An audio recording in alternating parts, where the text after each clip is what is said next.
I want to talk to you today about expectations. So we're going to start with a quick game, all right? I'm going to play the first part of a video, then I'm going to pause it, and you're going to try to guess what happens next. All right, look at the screens. Here's the first video.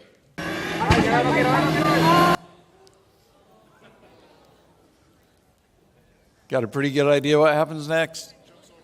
Here it is.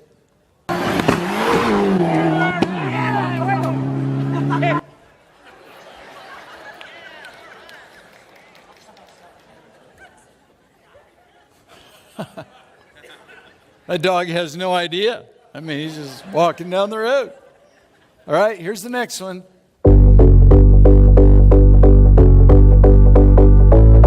Okay. Here's the second half.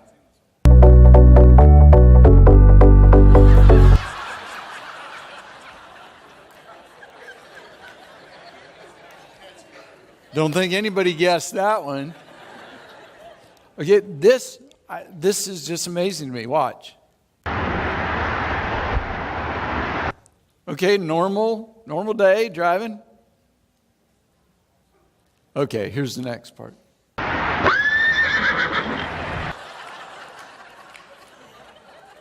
Can I watch that again? Is that allowed? I don't know if...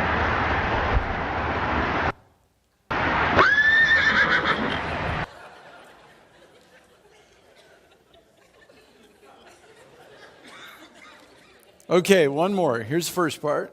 What, Mom? No. Okay, I'm watching.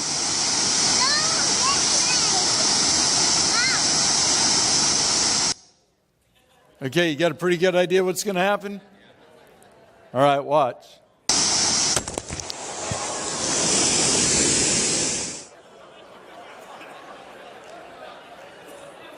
I love that one.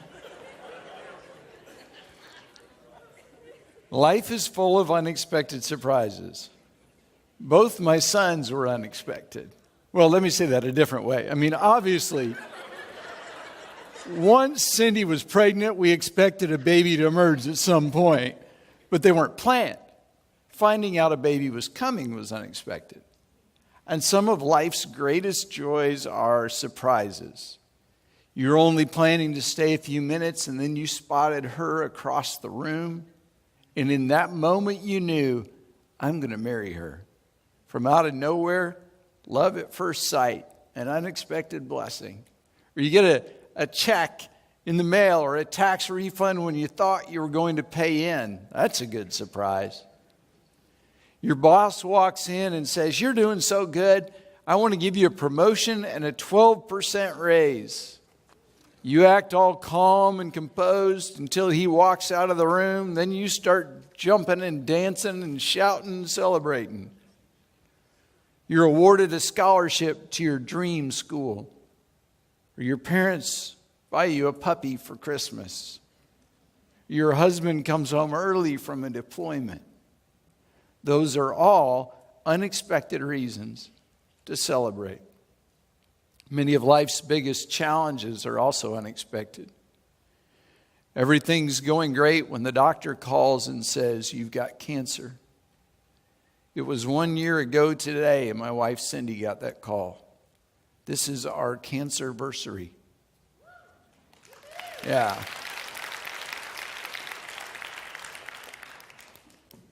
But when that call comes, suddenly everything changes. Your spouse walks in and says, I'm done, I'm filing for divorce, and everything you planned for the future falls apart. Your company announces layoffs, your name's on the list. You find out your daughter is addicted to prescription painkillers, and she's finding ways to get her fixed without a prescription. Someone you love dies unexpectedly. Those unexpected moments take your breath away. When it happens, you don't know what to do. You don't know what to say. You don't know what to think. One thing you can expect in life is the unexpected. No matter how carefully you plan your future, things change. Good, bad, or devastating, life is full of unexpected twists and turns. Businesses gain and lose customers based on expectations. When you go to Chick-fil-A, you expect hot, fresh, tasty chicken because it's always been that way. And if you don't get exactly that, you're disappointed. If Chick-fil-A doesn't meet your expectations several times in a row, you go to Zaxby's. When I go to Whole Hog, I know they're going to treat me like family. Luis and Margarita are going to bring my food so I don't have to go back to the counter. Every once in a while, the owner's going to buy my meal. The food's going to be great. My favorite table that has my picture on it's going to be waiting for me. I know exactly what to expect, and they deliver every time. There are 3 basic laws when it comes to expectations. Number 1, when you get what you expect, you're satisfied. There are no wins on Valentine's Day. If you buy her flowers, she's not going to be overwhelmed with gratitude. You just check the box. It's expected because it's Valentine's Day. And guys, you better not miss that day. That just meant, by the way, guys, Mother's Day is coming up. Even if she's not your mom, that's not an excuse. You got to buy her something. Right? Number 2, when your experience exceeds expectation, you're thrilled. Number 3, if your expectations aren't met, you're disappointed. Even if your expectations were completely unrealistic, you're sad, maybe even mad. That's true with business, that's true with people, and unfortunately for some people, that's also true with God. They expect life without struggle, trouble, heartaches, or problems. When they don't get that, even though no one gets that, and it was never promised, they're disillusioned and they're mad at God. And maybe that's where you are. You expected one thing, you got another. I want to challenge you to consider that maybe it's not that God let you down, but instead it's that you were expecting what He never promised. You aren't the first person to expect one thing from God and discover something quite different. When Jesus left heaven and came to earth, He upset conventional thinking. He introduced a radical new way of living. Jesus loved the unlovable. He touched the untouchable. He did the unthinkable. If the Bible didn't exist and you were writing the biography of Jesus, you might title it, Expect the Unexpected. In those days, Israel was occupied and ruled by cruel, demanding Romans. The Jews expected God to send a Messiah to be their deliverer, a warrior Messiah who would break the power of Rome and deliver them from captivity. Instead, they got Jesus, who taught things like, if someone strikes you one cheek, turn to him the other. If someone takes your cloak, don't stop him from taking your tunic. Give to everyone who asks you. If anyone takes what belongs to you, don't demand it back. Do to others as you would have them do to you. Love your enemies. Do good to them. Lend to them without expecting to get anything back. Then your reward will be great, and you'll be sons of the Most High, because He is kind to the ungrateful and the wicked. Be merciful, just as your Father is merciful.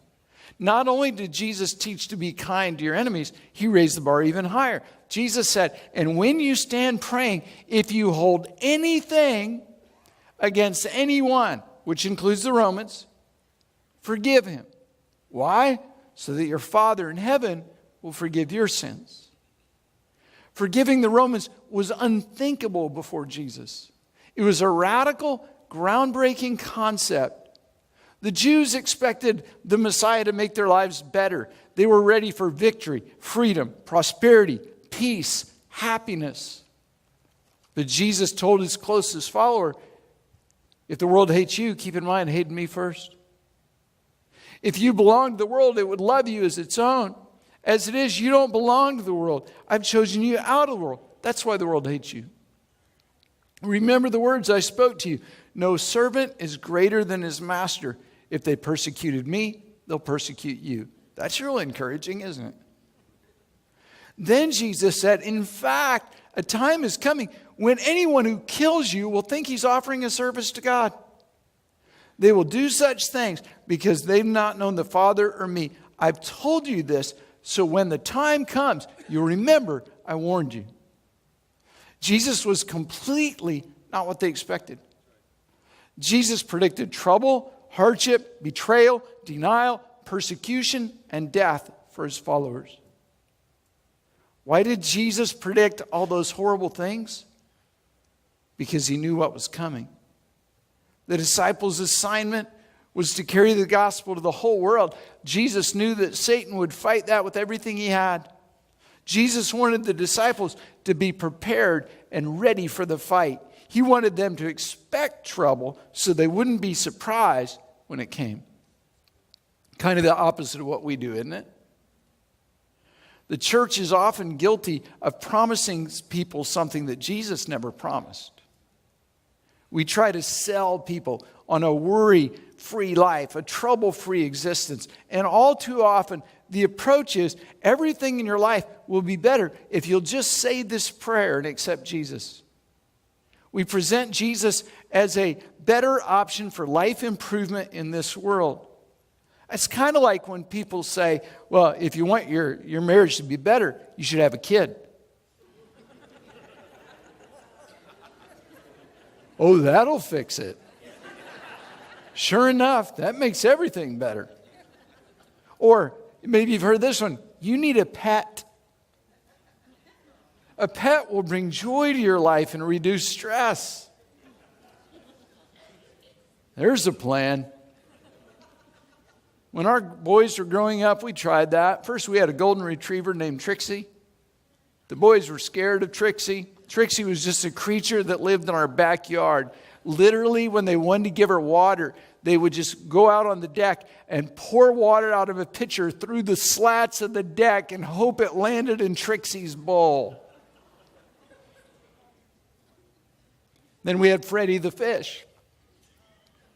Freddie was a good stress-free pet until Parker decided Freddie needed a bath with dishwashing soap. True story, Freddie died. And we took Freddie on newspaper into the bathroom to have his funeral and flush him down the toilet. And when we were about to flush him, Freddie started flopping. So we just thanked God for the miracle and we took him back to his bowl. And Freddie swam on his side for 3 days until he got the ultimate healing.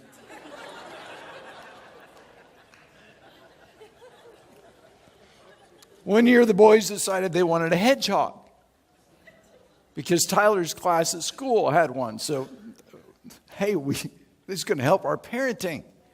So we got a hedgehog, a male named Prickles. Prickles was a good pet, although not very lovable. But he was pretty low maintenance until one week, Prickles wouldn't come out of his box. We didn't know what was wrong. We didn't know what was happening. And then we heard some noise, and that was the day that broke all expectations.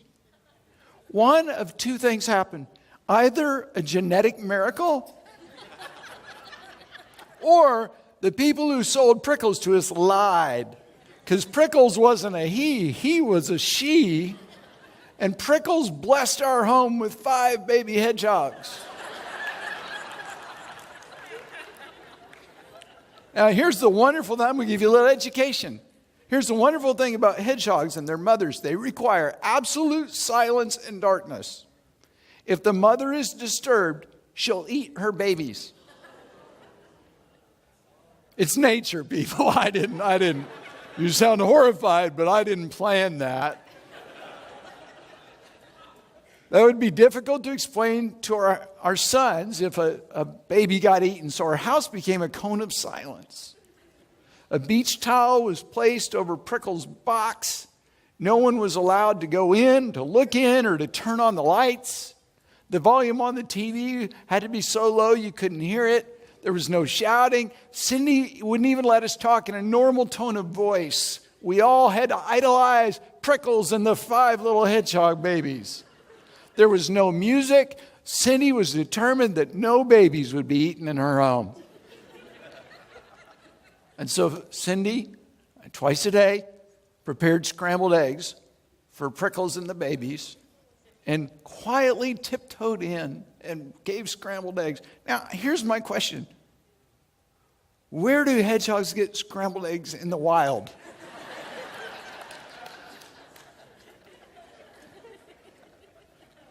Instead of one hedgehog, we had 6. That was unexpected. So we did the same thing you would do. We started trying to sell other people on what wonderful pets hedgehogs were.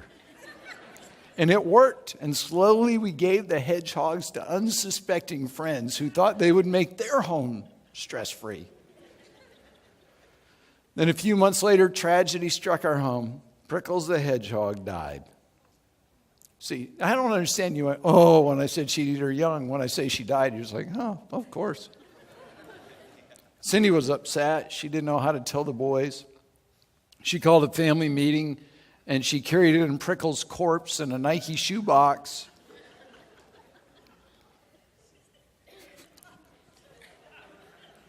She said, boys, I have something really sad to tell you. But I want you to know your dad and I are here for you. We're going to work through this together.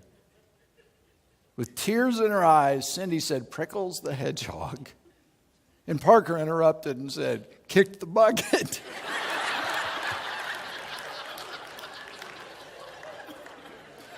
Cindy was horrified. She said, well, yes, she is dead. And Tyler looked at her and said, okay, can we go back to our video games now? I had to bury Prickles. The boys didn't even attend the funeral. That certainly wasn't the plan. I can tell you without hesitation, life is not better or less stressful just because you have a pet. Is life better with Jesus? Absolutely. You can expect that. I can't imagine how people deal with life's troubles without him. But is life with Jesus worry and trouble free? No, Jesus never promised that. Jesus never said, if you follow me, you won't get sick. People won't persecute you. Your family members won't die. There will be no consequences for mistakes, and you'll never have a problem. Jesus never said, choose me and see how much better life will be.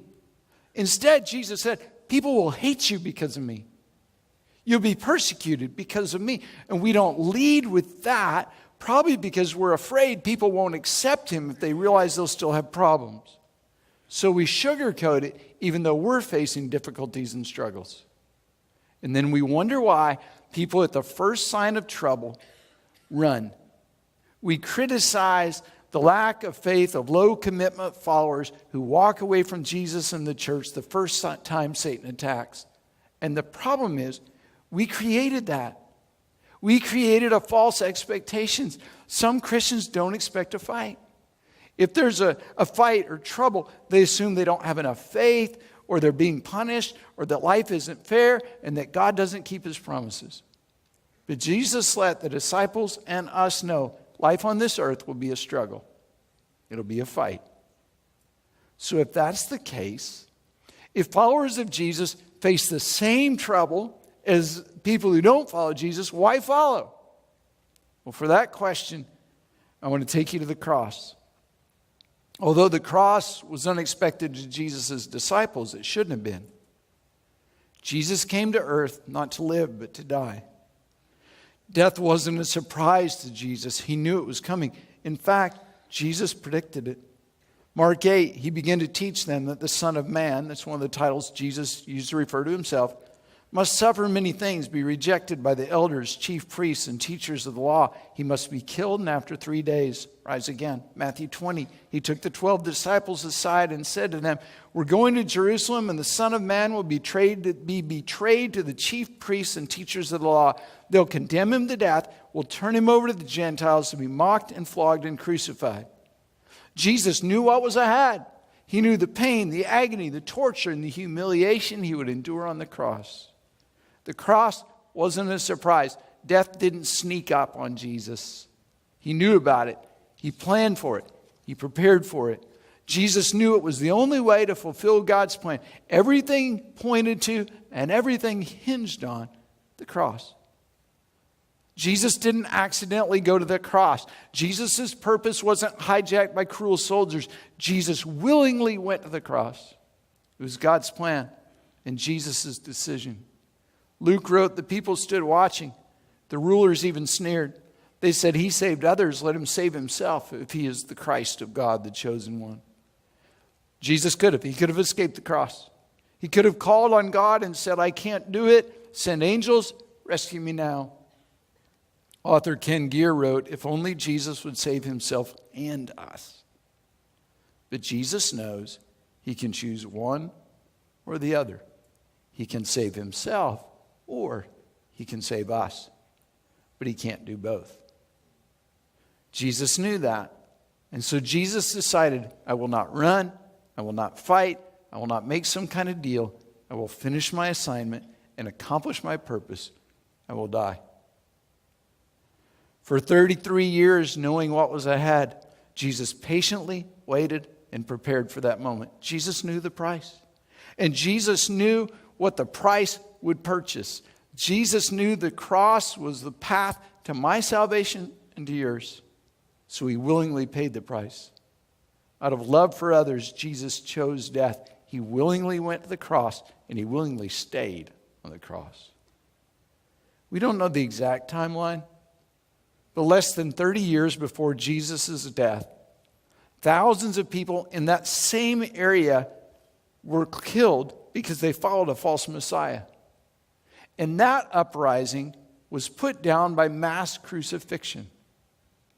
Thousands of people were crucified. After the crucifixion, the leaders, Herod and Philip, decided to leave the crosses standing so people would remember the cost of following someone other than them.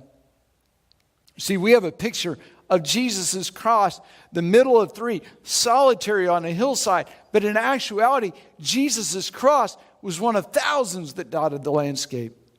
The crosses were visual, everyday reminders of the finality of death and the foolishness of following a false Messiah. The Romans celebrated Jesus' death. They'd killed another false Messiah. They'd put down another rebellion. Jesus' time ended exactly as they expected. Another cross on the hill. The Jews shook their head and walked away from the scene. With their death, it was clear that Jesus was not the Messiah they were counting on. They moved on. They were looking for the next Messiah who would deliver them from the Romans. Jesus' followers believed he was the Messiah, the Son of God, the Savior of the world. Their hopes were sky high, and then Jesus died. The one thing they never expected was a crucified Messiah. And when that happened, even though Jesus predicted it would, his followers were disappointed and disillusioned. Jesus was dead, defeated. They were discouraged and depressed. Their hopes and dreams died with Jesus. A couple days later, early in the morning, what we call Easter, Mary and two other ladies went to the tomb to anoint Jesus' body with spices. And when they got to the tomb, it was open and empty. Jesus was no longer there. Jesus appeared to Mary. He spoke to her and let her know that he was alive. Suddenly, everything changed. Disappointment turned to joy. Hopelessness became hope. They went to that tomb expecting to find a dead body. Instead, they found a risen Savior. Jesus is not defeated. He was alive. Soon after, Jesus appeared to all the disciples. They saw a live person, Jesus in the flesh, which let them know that the empty tomb was not a result of body snatching. Hope was reborn. All Jesus' words and promises were true. And once again, Jesus had done the unexpected. Maybe you're facing a situation you never expected. Addiction, domestic violence, you're trapped in an abusive relationship and you don't know how to get out. Maybe you're hungry and you wonder where your next meal is coming from. By the way, if that's you, at all the entrances, there's tables with bags of groceries there. Please take a bag on the way out. That's our gift to you. It is our honor and privilege to share with you. If you're hungry when you come to church, leave here with food. Maybe your marriage is falling apart, or you're struggling financially and you don't know how you'll survive. You might be sick with no hope of recovery. Maybe you desperately want to have a child, but the doctors have told you it can't happen. When you anticipated your future, this wasn't in your plan. And so like the disciples, you're discouraged and depressed because what you expected you didn't get. And you've given up on things changing. Maybe you've even given up on God. It happens.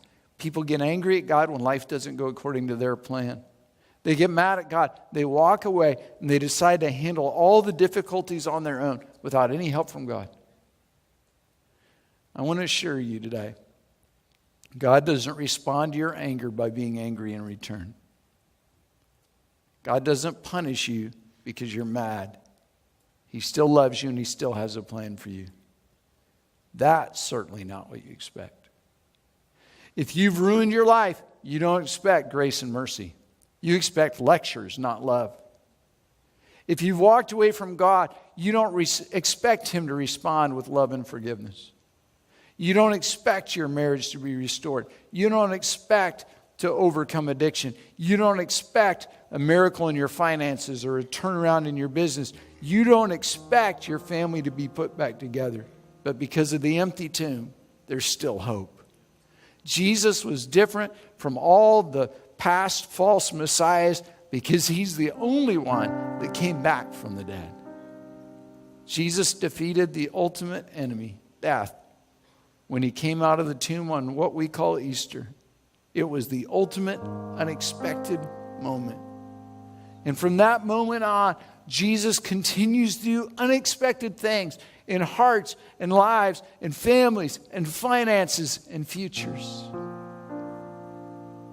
If Jesus can overcome death, He has the power to change your life.